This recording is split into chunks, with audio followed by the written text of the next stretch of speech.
उसको लेकर उसने जब उस बात को नहीं माना गया तो यहाँ पर जो दावा पूर्व में चल रहा है उसी के साथ में एक स्थायी निषेधाज्ञा की एक प्रार्थना पत्र प्रस्तुत किया।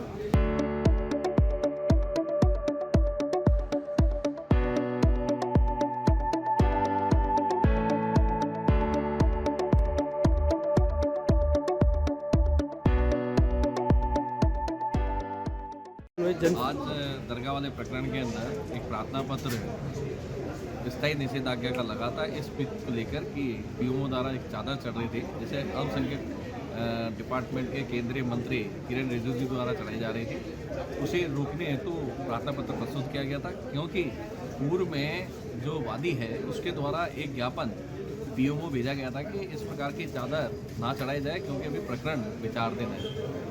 उसको लेकर उसने जब उस बात को नहीं माना गया तो यहाँ पर जो दावा पूर्व में चल रहा है उसी के साथ में एक स्थायी निषेधाज्ञा की एक प्रार्थना पत्र प्रस्तुत किया।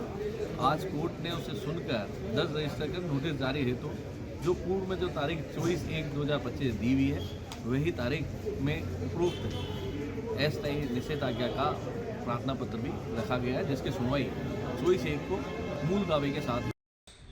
आज अजमेर जिला अदालत में मनमोहन सिंह चंदेल जी की कोर्ट में सुनवाई हुई। हिंदू सेना ने माननीय प्रधानमंत्री पद द्वारा जो चादर भेजी जा रही थी उस पर रोक लगाने के लिए संकट मोचन महादेव वर्सेस अजमेर दरगाह वाले केस में एक एप्लीकेशन फाइल किया था जिस पर आज सुनवाई होनी थी। सुबह 12 बजे के लिए रखी थी लेकिन वो दोपहर 2 बजे सुनवाई हुई अभी। और हमने वहाँ यही तथ्य रखे थे अपने कि किसी भी संवैधानिक जो पद है मुख्यमंत्री द्वारा और प्रधानमंत्री द्वारा, एसपी द्वारा, मजिस्ट्रेट द्वारा यदि कोई चादर भेजी जाती है तो सीधा उसका असर हमारे केस पे पड़ता है। तो इसलिए संवैधानिक पद पे बैठे हुए व्यक्ति जो कि हमने केस फाइल किया है वो सरकार भी उसमें पार्टी है। जब सरकार खुद ही एक तरफा फैसला लेके यानी चादर भेजेगी तो हमारे केस पे गलत असर होगा, हमारे जो राइट हैं, हमारा जो केस है उस पर सीधे प्रभाव पड़ेगा। इसलिए माननीय अदालत में 2 बजे सुनवाई हुई थी। सुनवाई हुई, हमने अपने सभी बातें हमारे वकील ने वहाँ रखी हैं।